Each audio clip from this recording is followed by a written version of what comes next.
Bismillahirrahmanirrahim. Aujourd'hui, Inch'Allah, on va faire le 6e cours du premier semestre, 3e année APIC. Donc, le titre de ce cours est Action des solutions acides et basiques sur quelques matériaux. D'abord, on va voir l'action de l'acide chlorhydrique sur quelques métaux. À un tube à essai qui contient de la paille de fer, on ajoute quelques millilitres de l'acide chlorhydrique.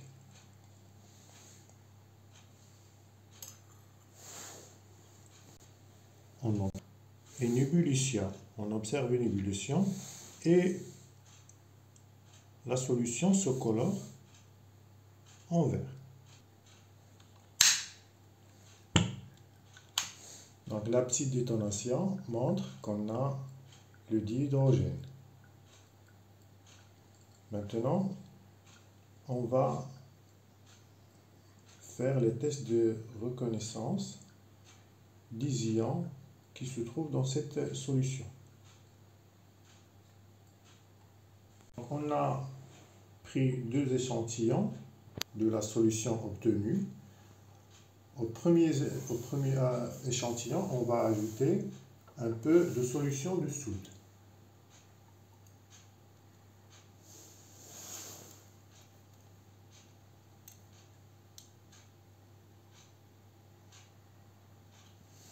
Donc on a un précipité vert, ce qui prouve l'existence et la présence des ions de fer 2, Fe2+.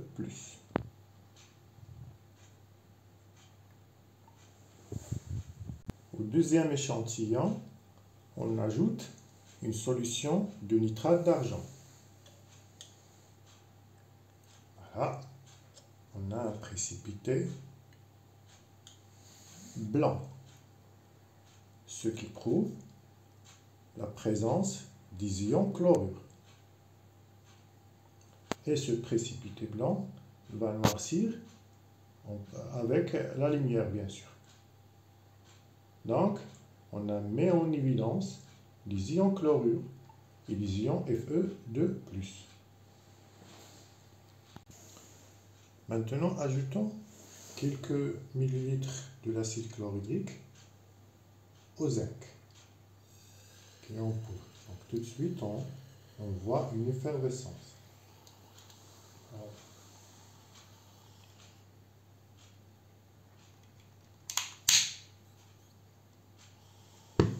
Voilà, une petite détonation, ce qui prouve que le gaz dégagé n'est autre que le dihydrogène. Donc, on a pris 2 échantillons de la solution obtenue. À la première, je vais ajouter maintenant la solution de soude. Donc, on voit bien qu'on a un précipité blanc, gélatineux. Donc, ça prouve l'existence des ions Zn2+.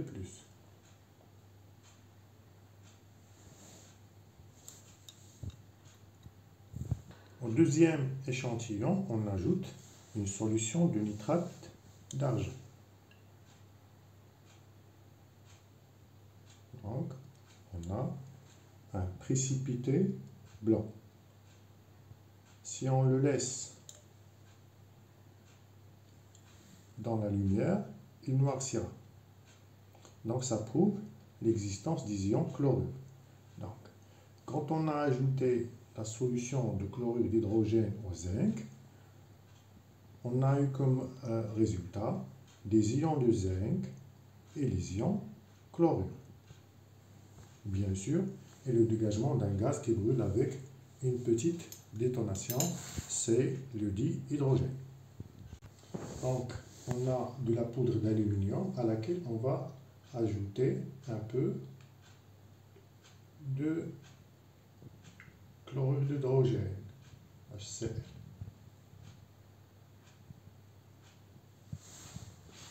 Donc, on observe la même chose. une ébullition qui se produit, ce n'est autre que le dihydrogène. On va essayer une autre fois. Voilà, c'est clair. On a pris 2 échantillons de la solution obtenue. Au premier, on ajoute quelques millilitres de soude, de la solution de soude. Donc on observe un précipité blanc.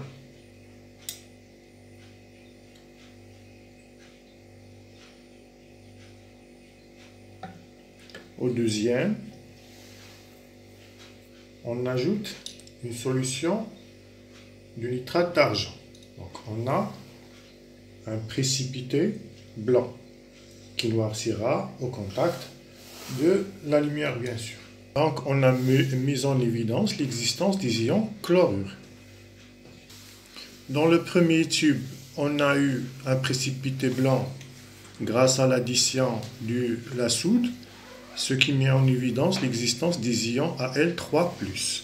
Et dans le second, on a ajouté la solution de nitrate d'argent et on a eu un précipité blanc, ce qui met en évidence l'existence des ions chlorure. Donc, dans un tube AC, on met quelques morceaux de cuivre. Donc, au cuivre, on va ajouter la solution d'acide chlorhydrique. Voilà.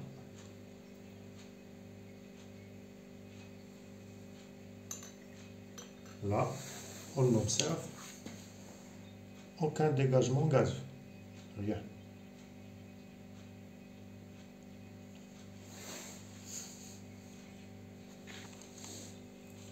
Lorsqu'on approche une flamme, aucune détonation. On a pris 2 échantillons de la solution obtenue. À la première, on ajoute la solution de soude. Donc, aucun précipité n'apparaît. Donc, il n'y a aucun ion métallique. On ajoute la solution de nitrate d'argent. Voilà, donc on a un précipité blanc, ce qui met en évidence l'existence des ions chlorure. Alors, lors de cette expérience, on a vu que l'acide chlorhydrique n'a aucun effet sur le cuivre et les ions chlorure sont naturellement dans la solution car on a ajouté l'acide chlorhydrique qui contient ces ions. L'étude expérimentale. Comme on a vu dans l'expérience, lorsqu'on a ajouté l'acide chlorhydrique au fer, à la paille de fer, on a observé une effervescence, c'est-à-dire un dégagement gazeux. Et ce gaz brûle avec une petite détonation. Donc ce gaz, c'est le dihydrogène. Donc on a pris 2 échantillons de la solution produite. La première, on lui a ajouté le soda, l'hydroxyde de sodium en solution bien sûr, et on a eu un précipité vert qui nous indique la présence des ions Fe2+. Le deuxième échantillon, on lui a ajouté le nitrate d'argent et on a eu un précipité blanc qui noircit à la lumière. Donc, ce qui met en évidence l'existence des ions de chlorure. Pour la deuxième expérience, on a fait la même chose, on a ajouté l'acide chlorhydrique au zinc en poudre. Et on a eu la même chose, une effervescence, c'est-à-dire un dégagement gazeux. Ce gaz brûle avec une petite détonation. C'est le gaz dihydrogène. Donc, aussi là, on a pris 2 échantillons. Au premier, on a ajouté la solution de soude, hydroxyde de sodium, et on a eu un précipité blanc. Donc, ça prouve l'existence, bien la production les ions zinc, des ions zinc. Au deuxième échantillon, on a ajouté le nitrate d'argent et on a eu un précipité blanc qui noircit à la lumière. Ce qui met en évidence la présence des ions chlorure. Donc, à la troisième expérience, on a ajouté l'acide chlorhydrique à la poudre d'aluminium, à l'aluminium en poudre. Et on a constaté la même chose, dégagement gazeux qui brûle, d'un gaz qui brûle avec une petite détonation, c'est le dihydrogène. Au premier, on a pris 2 échantillons. Au premier, on a ajouté la solution de soude et on a eu un précipité blanc. Au deuxième échantillon, on a ajouté le nitrate d'argent et on a eu la même chose que les autres, un précipité blanc qui noircit à la lumière. Donc, ce qui prouve l'existence des ions chlorure. La quatrième expérience, on a pris du cuivre et on lui a ajouté l'HCl. On n'a eu aucun dégagement gazeux, bien sûr, aucune détonation, donc rien ne se passe. On a pris 2 échantillons de cette solution. La première, on lui a ajouté la solution de soude et on n'a rien obtenu. Donc, il n'y a aucun ion métallique. Au deuxième échantillon, on a ajouté le nitrate d'argent et on a obtenu la même chose que les autres. Un précipité blanc qui noircit à la lumière. Donc, ce qui prouve l'existence des ions chlorure. C'est normal qu'il soit présent parce qu'on a ajouté la solution de l'acide chlorhydrique qui contient déjà les ions chlorure. Petit 2, observation. D'abord, on n'observe aucune réaction dans le tube qui contient le cuivre, ce qui signifie que l'HCl ne réagit pas avec le cuivre. On observe un dégagement d'un gaz qui brûle avec une petite détonation dans les 3 tubes qui contiennent le fer, le zinc et l'aluminium. Donc il y a une réaction chimique qui s'est produite. Donc, quand on ajoute la solution de soude aux solutions obtenues dans de chacun des tubes à essai, on obtient le précipité identifiant de chacun des ions. Les ions Fe2+, et les ions Zn2+, et les ions Al3+.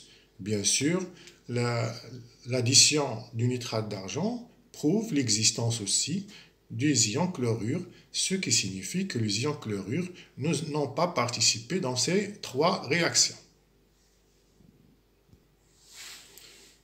Petit 3, conclusion.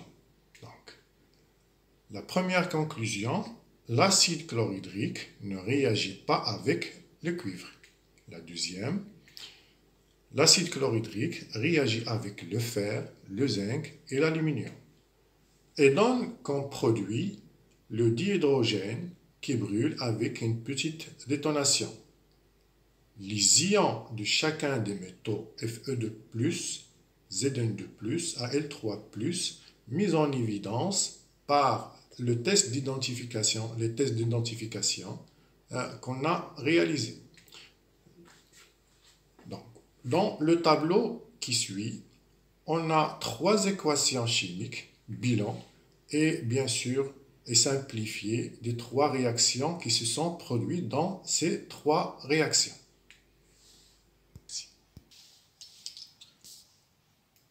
D'abord, l'équation chimique bilan. Donc, l'équation de la réaction du fer avec le chlorure d'hydrogène. Donc, on a Fe plus 2H plus Cl-, flèche. Les produits sont le dihydrogène à l'état gazeux. Donc, ce petit symbole-là, cette flèche en haut, nous indique que ce produit-là, c'est un produit gazeux qui se dégage. Et donne comme produit les ions Fe2+. En solution, bien sûr, avec les ions chlorure qui n'ont pas participé à cette réaction. Donc là, on a l'équation chimique bilan. On peut simplifier cette équation en éliminant les chlorures qui n'ont pas participé à cette réaction. Donc, et on va écrire seulement les éléments qui ont participé à la réaction, donc les atomes de fer qui ont réagi avec les ions d'hydrogène pour donner le gaz dihydrogène à l'état gazeux et les ions Fe2+ en solution. La deuxième équation, c'est l'équation qui traduit la réaction entre le zinc et l'HCl. Du même, donc ce sont deux réactions similaires. On a le Zn qui réagit avec la solution de chlorure d'hydrogène pour donner le gaz de dihydrogène à l'état gazeux. Et la petite flèche indique que ce produit, bien sûr, est à l'état gazeux. Et les ions de zinc en solution, bien sûr, avec les ions chlorure. Donc, les ions chlorure sont restés dans la solution. Ils n'ont pas aussi ici, n'ont pas participé à cette réaction chimique. Donc, on peut simplifier cette équation comme la précédente. On a Zn plus 2H+, réagit avec deux ions H+, pour donner le dihydrogène à l'état gazeux et les ions Zn2+. La dernière, elle est un petit peu différente en termes des coefficients stéchiométriques. Donc, on a l'aluminium qui réagit avec le chlorure d'hydrogène, en solution bien sûr, et donne le gaz de dihydrogène à l'état gazeux, bien sûr, et les ions d'aluminium avec les ions de chlorure. Et on peut de même simplifier cette équation en écrivant seulement les éléments qui ont participé à cette réaction, dans cette réaction. Donc, on a 2Al, 2Al plus 6H+, donne 3H2 plus 2Al3+, et c'est l'équation simplifiée. Alors, si on nous demande dans un exercice l'équation bilan, on doit leur donner cette équation. S'il nous demande l'équation simplifiée, on leur donne cette équation. Passons au deuxième paragraphe. Action de la solution de soude sur quelques métaux. Donc, on a 4 tubes à essai.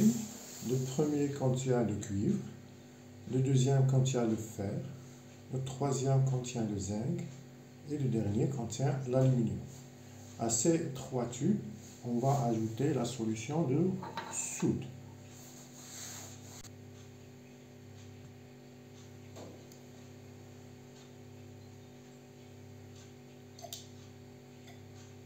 Donc, on a un dégagement gazeux. On va essayer d'identifier ce gaz. Voilà. Donc, on a une petite détonation. Donc, ce gaz, c'est le dihydrogène. Donc, on a un dégagement gazeux, une ébullition, comme tout à l'heure. On va essayer d'identifier le gaz. Donc, après chauffage du mélange, on a une ébullition. Voilà, c'est une détonation. Donc, le gaz produit, c'est le dihydrogène. Maintenant, on ajoute la soude au fer.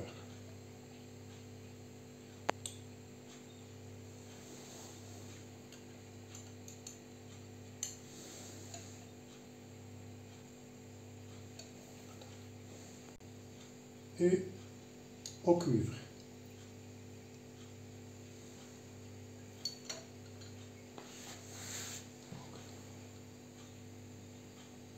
On n'observe aucune ébullition, aucun dégagement gazeux.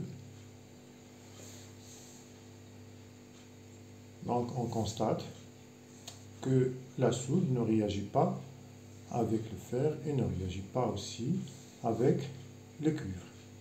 Elle réagit uniquement avec l'aluminium et donne le dihydrogène, et aussi elle réagit avec le zinc et donne le dihydrogène, le gaz mis en évidence par la petite détonation.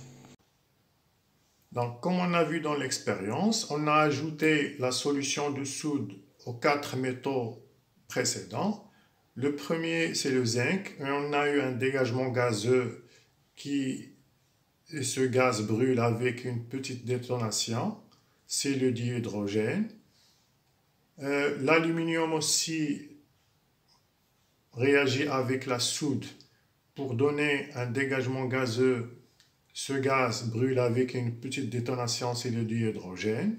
Mais le fer et le cuivre ne réagissent pas avec la solution de soude et ne donnent aucun dégagement. Donc, la soude ne réagit pas ni avec le fer, ni avec le cuivre.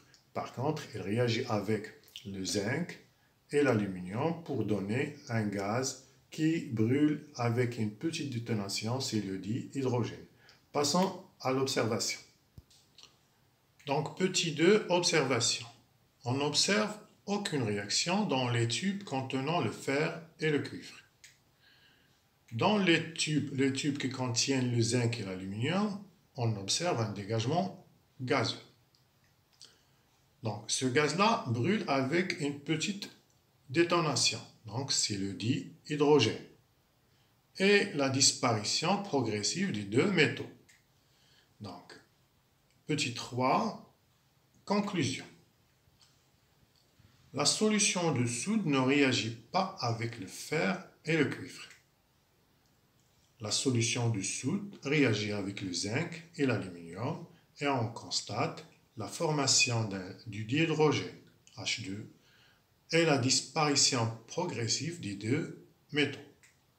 Remarque, il ne faut pas conserver les solutions acides ou basiques comme les jus, l'eau de javel, dans des récipients métalliques.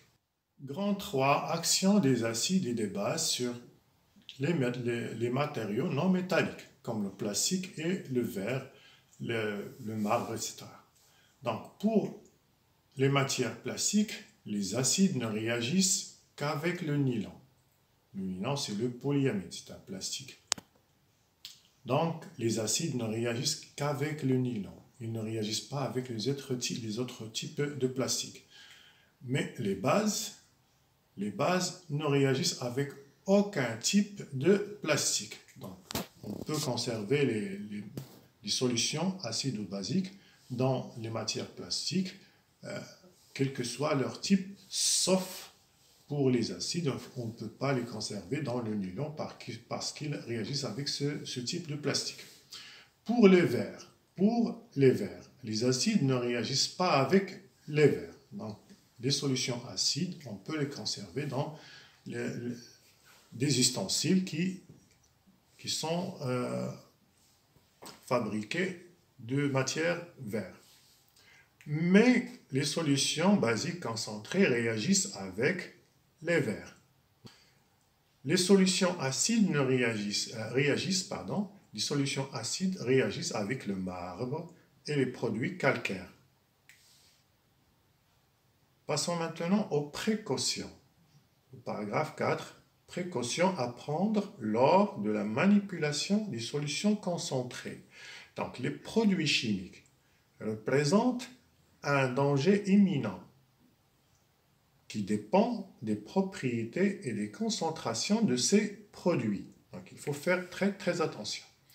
Donc, lors de la manipulation de ce type de produit, il faut prendre les précautions nécessaires en se basant sur la signification des pictogrammes collés sur les boîtes de l'emballage de ces produits.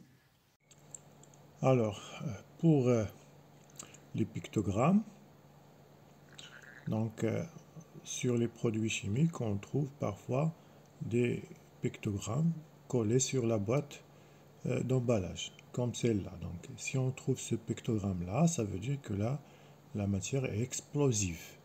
Si on trouve celui-là signifie que la matière peut remplacer l'oxygène dans une combustion. Donc, c'est un comburant. Et là, on est face à un produit qui est facilement inflammable. Donc, il peut brûler facilement. Donc, on est en face d'une matière très, très toxique. Donc, il peut entraîner la mort. Celle-là, on l'a déjà vu dans la boîte qui contient la soude et l'acide chlorhydrique aussi. Donc, c'est corrosif. Là, on est en face d'une matière nocive et irritante. Donc, il faut faire très attention. Ce pictogramme signifie que la matière est polluante. Donc,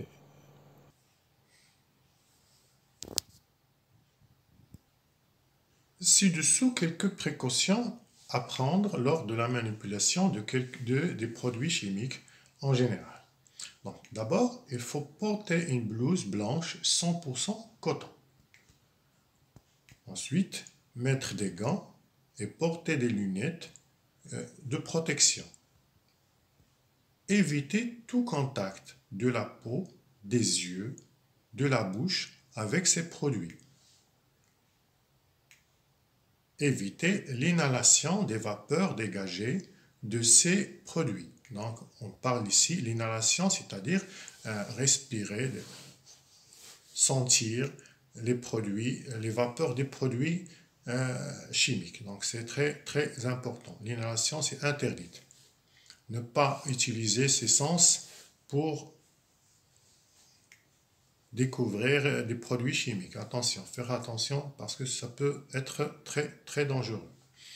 Ne pas mélanger les produits sans savoir leurs propriétés, leur compatibilité et leur miscibilité. Donc, il faut faire attention. Quand on mélange des produits, il faut faire très, très attention parce que ça peut produire des explosions, des brûlures, etc. Enfin, ne pas se débarrasser des produits chimiques directement dans les égouts. Donc, c'est un point très important parce que il peut endommager les égouts et polluer la nature. Donc, il faut faire très, très attention. Si on a un produit qui est concentré, on n'a rien à faire avec, on veut s'en débarrasser, il faut le rendre aux gens qui savent ce qu'ils vont faire avec ce produit, ne pas se débarrasser de lui en le jetant directement dans les égouts. Donc, comme d'habitude, une vue d'ensemble sur ce cours.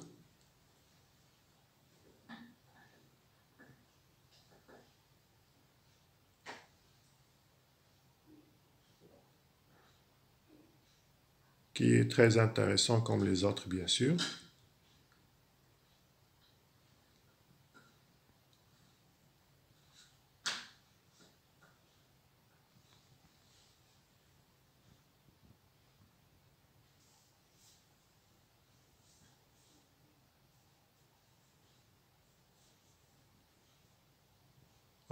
Il faut toujours faire très attention en manipulant les produits chimiques en général.